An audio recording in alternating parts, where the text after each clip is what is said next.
Hello everyone, this is Sakir Sinha. यार आज हम लोग डिस्कस करने वाले हैं एब्जॉर्प्शन बाय रूट्स के इंपॉर्टेंट एमसीक्यूज। तो वीडियो यार थोड़ा बड़ा होगा क्योंकि आज हम लोग इसी वीडियो में 25 एमसीक्यूज देखेंगे, 25 इंपॉर्टेंट एमसीक्यूज और सारे रिलेवेंट क्वेश्चंस। रिलेवेंट क्वेश्चन का मतलब ये है कि जिसका प्रोबेबिलिटी हाई रहे कि वो तुम्हारे एग्जाम में आएगा।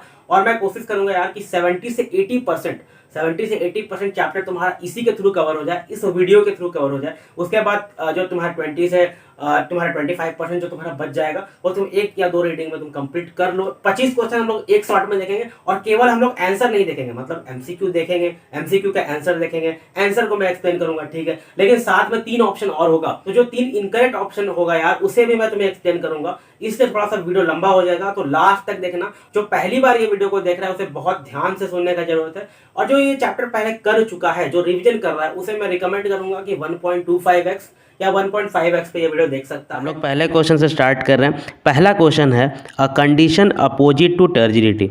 देखो यार, पहले अपोजिट समझने से पहले हम लोग टर्जिडिटी समझ लेते हैं। तो पहले यार इमेजिन करो कोई एक प्लांट है, मान लेते हैं कोई एक प्लांट है, ठीक है। प्लांट का एक सेल है जिसमें पूरा पानी भरा हुआ है। अब उसमें और पानी एंटर नहीं कर सकता, ठीक है।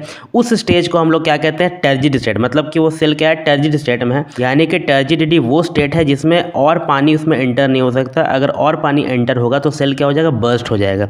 उसे कहा जाता है टर्जिडिटी। और टर्जिडिटी का उल्टा जो होता है यानी कि अपोजिट, उसे कहा जाता है फ्लासिडिटी। फ्लासिडिटी का मतलब होता है श्रंकन स्टेज। तो 1 का आंसर क्या हो जाएगा? बी। फ्लासिडिटी मतलब श्रंकन स्टेज यानी कि सेल पिचका हुआ है, और टर्जिडिटी का मतलब है सेल में स्वेलिंग है, मतलब कि सेल फूला हुआ है, कोई भी प्लांट सेल, ठीक है। इतना समझ में आ गया। अब हमारे पास 3 और ऑप्शन है। 3 और ऑप्शन को भी समझ लेते हैं ताकि आगे जो क्वेश्चन हम लोग बनाएं उसमें हमें आसानी हो। पहला ऑप्शन है यार ऑस्मोसिस। देखो, ऑस्मोसिस होता है movement of water molecules from the region of higher concentration to the region of their lower concentration. जब सेमी परमेबल मेम्ब्रेन प्रेजेंट रहे 2 कंसंट्रेशन के बीच में, ठीक है। हायर कंसंट्रेशन का मतलब है जहाँ पर मॉलिक्यूल ज़्यादा प्रेजेंट है, और लोअर कंसंट्रेशन का मतलब है जहाँ पर मॉलिक्यूल कम प्रेजेंट है, ठीक है। और सेमी परमेबल मेम्ब्रेन इसमें होना मस्ट है। यह केवल लिक्विड में होता है। और ऑस्मोसिस के बारे में यार हम लोग और अच्छे से समझेंगे आने वाले क्वेश्चन में। तीसरा है गटेशन। देखो यार, गटेशन जो होता है वो लॉस ऑफ सेल सैप या watery solution from the tip और मार्जिन ऑफ द लीव्स। मतलब क्या है कि होता है यार, कभी कभी अर्ली मॉर्निंग में स्पेशली होता है कि 1-2 बूंद पानी जो है निकल जाता है लीफ के मार्जिन से या प्लांट के किसी कोने से निकल जाता है। उसे क्या कहा जाता है? उसे कहा जाता है गटेशन, ठीक है। और ये तुम्हारा रूट प्रेशर के कारण होता है। अब रूट प्रेशर क्या होता है? देखो यार, अगर तुम पानी डालते हो मिट्टी में, ये प्लांट मैंने बनाया था, अब यहाँ पे बना देते हैं मिट्टी, ठीक है। ये मिट्टी है, ये सॉइल मॉलिक्यूल्स है। अब जब तुम पानी डालते हो तो सॉइल क्या करता है? पानी को एब्जॉर्ब कर लेता है। तो सॉइल से पानी कौन एब्जॉर्ब करता है? सॉइल से पानी एब्जॉर्ब करता है रूट्स। प्लांट का जो रूट होता है वो पानी एब्जॉर्ब करता है। इसी के कारण जो प्रेशर होता है, जो सॉइल से पानी एब्जॉर्ब करता है, पानी plus minerals, water plus minerals root absorb करता है, उसके कारण जो प्रेशर होता है इनवर्ड मूवमेंट ऑफ वाटर के कारण, उसी को कहा जाता है रूट प्रेशर, ठीक है। यहाँ तक समझ में आया। अब हम लोग बढ़ते हैं सेकंड नंबर क्वेश्चन पे। Movement of molecules from a region of higher concentration to a region of lower concentration. ये तुम्हारा क्या हो जाएगा? ऑस्मोसिस हो जाएगा। यहाँ पे क्वेश्चन आधा है यार, यहाँ पे आगे लिखा होना चाहिए था when the 2 are separated by the semi permeable membrane. तो इसका आंसर क्या हो जाएगा? ऑस्मोसिस हो जाएगा। फ्लासिडिटी मैंने तुम्हें एक्सप्लेन किया हुआ है पहले क्वेश्चन में। अब डिफ्यूजन क्या होता है? हमने ऑस्मोसिस डिस्कस किया कि हायर कंसंट्रेशन से लोअर कंसंट्रेशन की ओर मॉलिक्यूल जाता है। डिफ्यूजन में भी कुछ उसी तरह से है कि रीजन ऑफ हायर कंसंट्रेशन से रीजन ऑफ लोअर कंसंट्रेशन की ओर मॉलिक्यूल जाता है। देखो, इसमें डिफ्यूजन भी आंसर हो सकता था, लेकिन क्वेश्चन आधा है। यहाँ पे क्वेश्चन में आगे होना चाहिए था जब 2 सेपरेट हो जाएंगे सेमी परमेबल मेम्ब्रेन से। तो इस तरह से तुम्हें कंफ्यूज किया जा सकता है डिफ्यूजन और ऑस्मोसिस के बीच में। डिफ्यूजन में फ्री मूवमेंट होता है मॉलिक्यूल का, किसी में भी, किसी फेस में भी होगा, सॉलिड में हो गया, लिक्विड में हो गया, चाहे गैस में हो गया। लेकिन ऑस्मोसिस में केवल लिक्विड में ही होता है, ठीक है। यह तुम्हें याद रखना है। ऑस्मोसिस में केवल लिक्विड में होता है, लेकिन डिफ्यूजन में तीनों स्टेट में होता है। तो डिफ्यूजन का अगर हम लोग एक एग्जाम्पल देख लें तो डिओड्रेंट वाला एग्जांपल ले सकते हैं कि अगर तुम एक कोने में डिओड्रेंट स्प्रे कर रहे हो तो दूसरे कोने में भी धीरे धीरे उसका सेंट आने लगता है। उसे ही क्या कहा जाता है? डिफ्यूजन। मतलब कि फ्री मूवमेंट होता है तुम्हारे डिओड्रेंट मॉलिक्यूल का एयर में, और उसी के कारण दूसरे कोने में भी तुम्हारा क्या होता है? सेंट आने लगता है। उसी को कहा जाता है डिफ्यूजन। अब एसेंट ऑफ सैप क्या होता है? यार देखो, मैंने अभी पेड़ बनाया था एक, है ना, एक उतना अच्छा ड्राइंग नहीं था, पेड़ बनाया था। तो रूट यहाँ पे मैंने बनाया था, यहाँ पे सॉइल मॉलिक्यूल बनाया था। तो सॉइल मॉलिक्यूल्स में जो वाटर होता है प्रेजेंट, उससे पानी जो एब्जॉर्ब करता है रूट, वाटर प्लस मिनरल्स, ठीक है। पानी एब्जॉर्ब करके ऊपर जो भेजता है आप पूरे प्लांट में, उस मूवमेंट को कहा जाता है ascent of SAP. Upward movement of water along with dissolve minerals, उसे कहा जाता है रूट से लेकर के टिप तक, हर एक कोने तक, उसे ही कहा जाता है क्या, एसेंट ऑफ सैप। तो अभी तक हम लोग क्या क्या समझ में आ गया, ऑस्मोसिस समझ में आ गया, डिफ्यूजन समझ में आ गया, फ्लैसिडिटी समझ में आ गया, टर्जिडिटी समझ में आ गया और एसेंट ऑफ सैप समझ में आ गया। अब हम लोग बढ़ते हैं आगे वाले क्वेश्चन में। आगे का क्वेश्चन और आसान हो गया होगा क्योंकि हम लोगों ने बहुत सारी चीज़ें अभी तक यार समझ ली हैं। क्वेश्चन नंबर 3 है यार, dash is the phenomenon of diffusion of the cytoplasm from the cell wall. देखो हम लोगों ने गटेशन देख लिया है तो गटेशन तो नहीं होगा, ठीक है, सी तो नहीं होगा। डिफ्यूज़न भी देख लिया, डिफ्यूज़न भी ये नहीं होता है। तो तुम्हें अब कन्फ्यूजन कहाँ हो सकता है, प्लाज्मोलाइसिस में और टोनिसिटी में। तो इसे कहा जाता है प्लाज्मोलाइसिस। जो कॉन्ट्रैक्शन होता है साइटोप्लाज्म का सेल वॉल से, उस प्रोसेस को क्या कहा जाता है, प्लाज्मोलाइसिस कहा जाता है। इसका मतलब क्या है कि सेल क्या हो जाता है, यहाँ पे सेल यहाँ पे क्या हो जाता है, फ्लैसिड हो जाता है, श्रंकन हो जाता है और इस कंडीशन को कहा जाता है flaccidity. Shrinkage of cytoplasm of a plant cell from its cell wall. अगर तुम्हें 9th वाला याद होगा यार, शायद तुमने 9th में पढ़ा होगा प्लांट सेल के बारे में, तो प्लांट सेल का अगर फोटो याद होगा, हालांकि लास्ट क्वेश्चन में इसका फोटो हम लोग देखेंगे इस वीडियो में ही, ठीक है, तो उसे हम लोग प्लाज्मोलाइसिस कहते हैं। हम लोग बढ़ रहे हैं 4th number, process by which water enters the root hair. तो मैंने अभी यार पेड़ का फोटो बनाया था रूट हेयर के थ्रू। रूट्स में क्या होते हैं, रूट हेयर्स होते हैं, तो रूट हेयर के थ्रू ही वाटर प्लस मिनरल्स क्या करता है, प्लांट अपटेक करता है सॉइल के थ्रू। तो देखो यार, तुम यहाँ पर अगर ऑप्शन एलिमिनेट करोगे तो तुम्हें समझ में आएगा कि एसेंट ऑफ सैप तो नहीं होगा, क्योंकि एसेंट ऑफ सैप को क्या कहते हैं, अपवर्ड मूवमेंट को कहा जाता है। जो भी प्लांट अपटेक कर रहा है उसे कहा जाता है। उस प्रोसेस को क्या कहते हैं जिसमें वाटर एंटर कर रहा है। तो वाटर, देखो हमने ऑस्मोसिस पढ़ा था कि हायर कंसंट्रेशन से लोअर कंसंट्रेशन की ओर मॉलिक्यूल जाता है जब सेमी परमेबल मेम्ब्रेन रहे तो, ठीक है। तो रूट हेयर वहाँ पे किसका काम करता है यार, सेमी परमेबल मेम्ब्रेन का काम कर रहा होता है, जिसके थ्रू पानी अंदर जाता है। ऑस्मोसिस के थ्रू ही पानी अंदर जाता है रूट हेयर्स में। तो डिफ्यूज़न भी नहीं होगा और फ्लैसिडिटी भी इसका नहीं होगा। फ्लैसिडिटी तो यार एकदम एक अलग टर्म ही हो गया, ठीक है। तो क्वेश्चन नंबर 5 में हम लोग आते हैं। 5 नंबर क्वेश्चन है, लॉस ऑफ सेल सैप और watery solution from the cut और injured part of the plant. जैसे हमने देखा था कि लॉस ऑफ सेल सैप और वाटरी सॉल्यूशन फ्रॉम हाइडेथोइड्स और टिप और मार्जिन ऑफ द लीव्स, हमने देखा था कि उसको गटेशन कहा जाता है। लेकिन कट और injured part of the plant को क्या कहा जाता है, ब्लीडिंग कहा जाता है। हालांकि तुम यहाँ पर अगर ऑप्शन एलिमिनेट करते तो तुम्हारा आंसर अपने आप आ जाता, अगर तुम्हें इसका आंसर नहीं भी पता था तो। देखो यार, MCQs की यही खूबसूरती है कि ऑप्शन एलिमिनेट करके भी हम लोग ऑप्शन तक पहुँच सकते हैं। अगर ऑप्शन इस तरह का दिया रहे या फिर हमें सही आंसर ना पता हो, लेकिन ऑप्शन में जो टर्म्स दिए रहे हैं वो अगर हमें पता हो तो ऑप्शन एलिमिनेट कर सकते हैं। जैसे ऑस्मोसिस तो नहीं होगा, तुम्हें पता है कि ऑस्मोसिस नहीं होगा। फ्लासिडिटी भी तुम्हें पता है कि नहीं होगा। एसेंट ऑफ सैप भी तुमने अभी देखा, ठीक है, हम लोगों ने अभी डिस्कस किया एसेंट ऑफ सैप क्या होता है, वो भी हमें पता है कि नहीं होगा। तो ब्लीडिंग क्या होगा, इसका करेक्ट आंसर हो जाएगा। अब हम लोग बढ़ते हैं 6 नंबर क्वेश्चन की ओर। 6 नंबर क्वेश्चन डिस्कस करने से पहले हम लोग 3 तरह का सॉल्यूशन देखेंगे, ठीक है। आइसोटोनिक, हाइपोटोनिक और हाइपरटोनिक। मान लेते हैं कि एक बीकर है, मान लेते हैं कि कोई एक बीकर इस तरह से रखा हुआ है, ठीक है। इसमें एक सेल है, इसमें एक सेल रखा हुआ है और बीकर में कुछ सॉल्यूशन है, कंसनट्रेटेड सॉल्यूशन है, ठीक है। बीकर में कुछ कंसनट्रेटेड सॉल्यूशन रखा हुआ है। अगर जो सॉल्यूशन है उसका कंसंट्रेशन और सेल के अंदर, ये जो सेल है, ठीक है, इस सेल के अंदर का कंसंट्रेशन एकदम सेम है, ये सेल मान लेते हैं कि सेमी परमेबल मेम्ब्रेन की तरह एक्ट करेगा, ठीक है। तो अगर दोनों का कंसंट्रेशन सेम है तो पानी ना अंदर जाएगा ना बाहर आएगा। इक्विलिब्रियम यहाँ पहले से है तो इक्विलिब्रियम के लिए मॉलिक्यूल्स का ट्रांसफ़र होगा नहीं, इसलिए क्या होगा कि यहाँ पे जो मॉलिक्यूल्स रहेंगे और सेल के अंदर जो मॉलिक्यूल होगा दोनों क्या होगा, सेम होगा, ठीक है। इधर से उधर ट्रांसफ़र इसका नहीं होगा। इसी को कहा जाता है आइसोटोनिक सॉल्यूशन, ठीक है। अगला है हाइपोटोनिक सॉल्यूशन। हाइपोटोनिक सॉल्यूशन में क्या होता है यार कि जो आउटसाइड द सेल सॉल्यूशन होता है उसका कंसंट्रेशन कम होगा और अंदर का जो सॉल्यूशन है यानी कि जो सेल का सॉल्यूशन है इसका कंसंट्रेशन ज़्यादा होगा। इस केस में क्या होता है यार कि बाहर का जो कंसंट्रेशन वाला जो सॉल्यूशन होता है वो अंदर चला जाता है और सेल क्या हो जाता है, सेल स्वेल कर जाता है। इसी को कहा जाता है एंडोस्मोसिस, ठीक है। जहाँ भी एंडोस्मोसिस वर्ड यूज होगा वहाँ पे क्या होगा, हाइपोटोनिक यूज होगा, ठीक है, उसे कहा जाता है एंडोस्मोसिस। और इसका बिल्कुल उल्टा यानी कि हाइपरटोनिक क्या होता है, सेल का श्रिंकेज होता है, पानी बाहर की ओर आ जाता है सेल से, तो सेल क्या हो जाता है यार, श्रिंक कर जाता है, या फिर तुम कह सकते हो कि एक्सोस्मोसिस। तो जब हाइपरटोनिक वर्ड यूज करते हैं तो उस समय क्या यूज करते हैं, साथ में एक्सोस्मोसिस यूज करते हैं। और ये तब होता है जब बाहर का जो सॉल्यूशन होता है, बाहर का जो कंसंट्रेशन होता है वो ज़्यादा होता है इन कंपैरिजन टू सेल, ठीक है, जो सेल हम लोग प्लेस किए हैं। अब हम लोग देखते हैं इसका आंसर क्या होना चाहिए 6 नंबर का।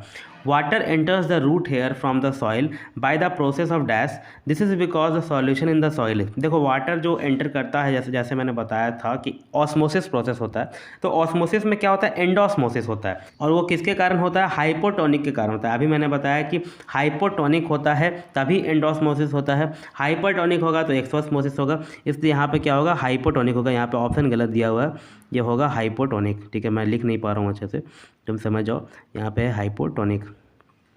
तो हाइपोटोनिक सॉल्यूशन होगा तभी तुम्हारा वहाँ पे एंडोस्मोसिस होगा, तो 6 का आंसर हो जाएगा ए। अगला है 7 नंबर क्वेश्चन। 7 नंबर में the condition of cell placed in hypotonic solution is. अभी हमने डिस्कस किया कि हाइपोटोनिक सॉल्यूशन होगा तो सेल क्या होगा, सेल स्वेल कर जाएगा, पानी अंदर की ओर जाएगा। ठीक है, तो इसका क्या होगा, टर्जिड कंडीशन होगा। अब हम लोगों ने टर्जिडिटी पहले क्वेश्चन में ही देखा था यार, अगर भूल गए हो तो पहले जाके देख सकते हो। उसमें क्या होगा, टर्जिड कंडीशन होगा।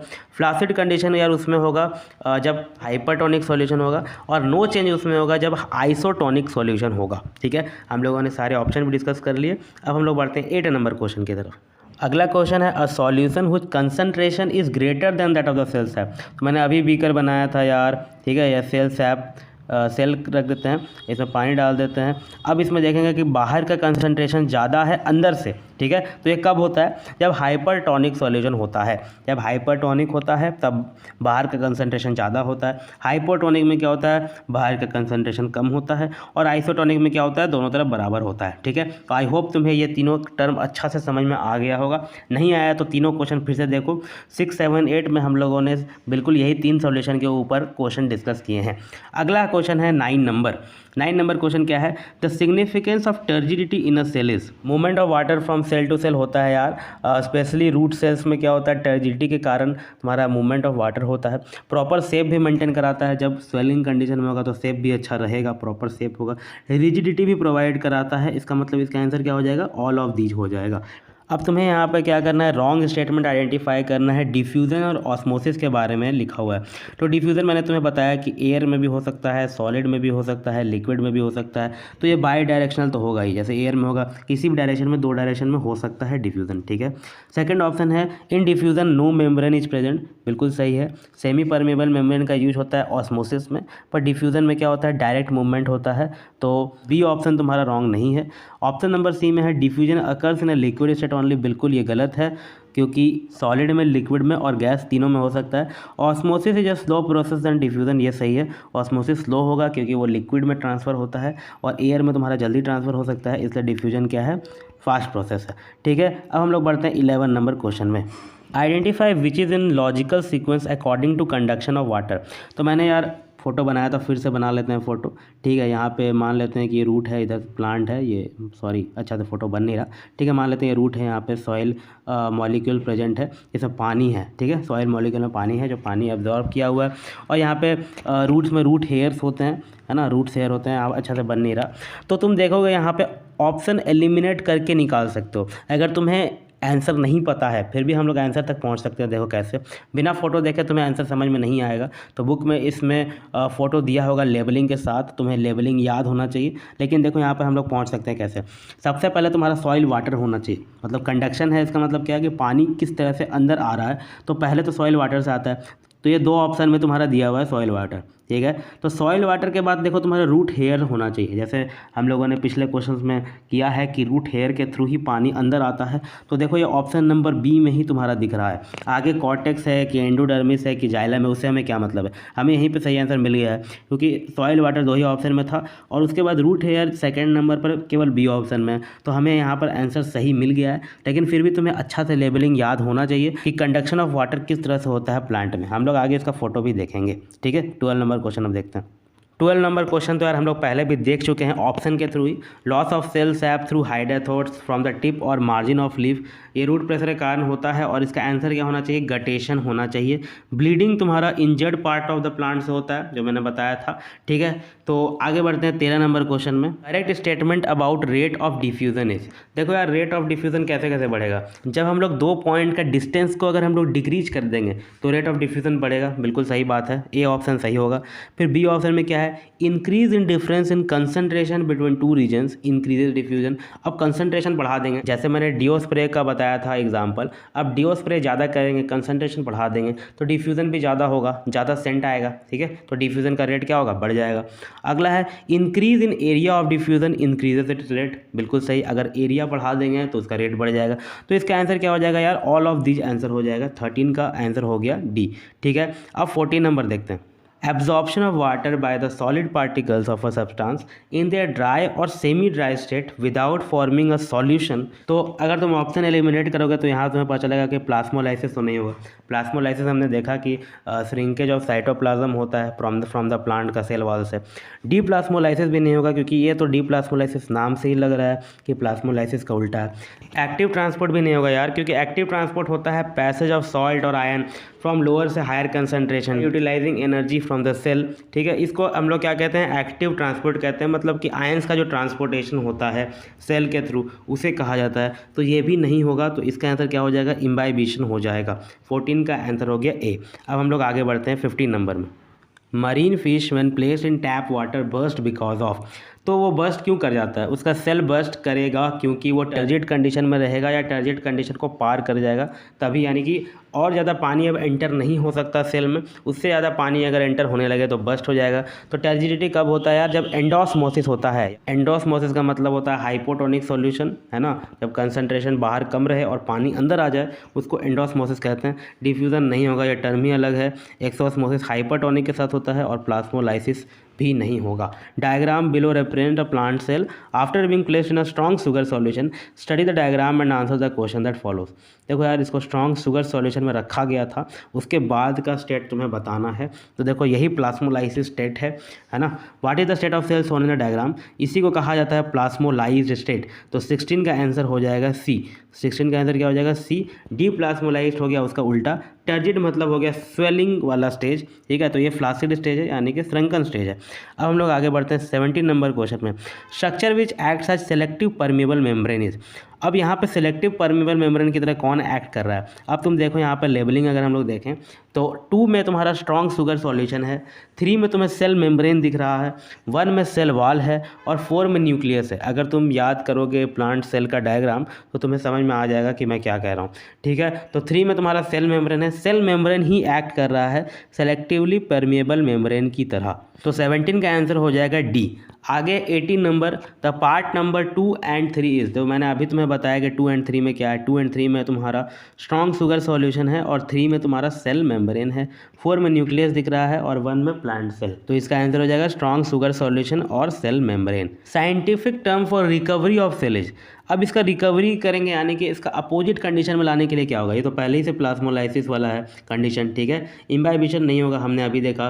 टर्जिडिटी भी नहीं होगा, हमने अभी देखा। तो इसका आंसर क्या हो जाएगा, डी प्लाज्मोलाइसिस हो जाएगा, ठीक है। इसका आंसर हो जाएगा डी प्लाज्मोलाइसिस। क्वेश्चन नंबर 20 में है, root hair becomes flaccid and droop when excess fertilisers are added to the moist soil around them, इसका रीजन क्या है। देखो यार, रूट हेयर तुम्हारा फ्लैसिड हो जाना मतलब उसका सेल क्या हो चुका है, श्रंकन हो चुका है, यानी कि फ्लैसिड हो चुका है। और वो ड्रूप का मतलब मुरझा जाना। तो एक तब होता है यार जब एक्सोस्मोसिस हो रहा हो और बाहर हाइपरटोनिक सॉल्यूशन हो, ठीक है। तो अब तुम्हें यही खोजना है। अब पहला ऑप्शन देखो, excessive fertiliser make soil hypertonic as compare to root hair cells. अगर सॉइल तुम्हारा हाइपरटोनिक हो जाएगा रूट हेयर सेल के कंपैरिजन में तो क्या हो जाएगा, तुम्हारा एक्सोस्मोसिस हो जाएगा और फ्लैसिड कंडीशन आ जाएगा। तो 20 का आंसर हो जाएगा ऑप्शन नंबर ए, ठीक है। 21 में पहुंचते हैं। अब प्लांट सेल में बर्स्ट व्हेन, अब देखो यार, तो मान लेते हैं यार कि कोई सेल है और ये पूरा टर्जिड स्टेट में है, पूरा पानी से भरा हुआ है, अब पानी नहीं भर सकता। तो ये इसका जो कंसंट्रेशन होगा ये फोर्स लगाएगा किसके तरफ, वाल की तरफ फोर्स लगा रहा होगा। और वाल क्या है, इसे बाहर नहीं आने दे रहा है, ठीक है। तो वाल भी इंटर्न कुछ प्रेशर लगा रहा होगा। न्यूटन्स थर्ड लॉ के अनुसार वाल भी जो अंदर का सॉल्यूशन है उस पर कुछ प्रेशर लगा रहा होगा, उसे कहा जाता है वाल प्रेशर। और जो टर्जिडिटी के कारण जो प्रेशर अंदर वाला कंसंट्रेशन वाल पे लगा रहा है उसे कहा जाता है टर्जर प्रेशर। अब जब दोनों बराबर में रहेगा तो सेल बर्स्ट नहीं करेगा, सेल इक्विलिब्रियम कंडीशन में रहेगा। लेकिन जैसे ही टर्जर प्रेशर ज़्यादा हो गया, अगर वो वाल प्रेशर को ब्रेक कर लेगा तब क्या हो जाएगा यार कि सेल क्या हो जाएगा, बर्स्ट हो जाएगा।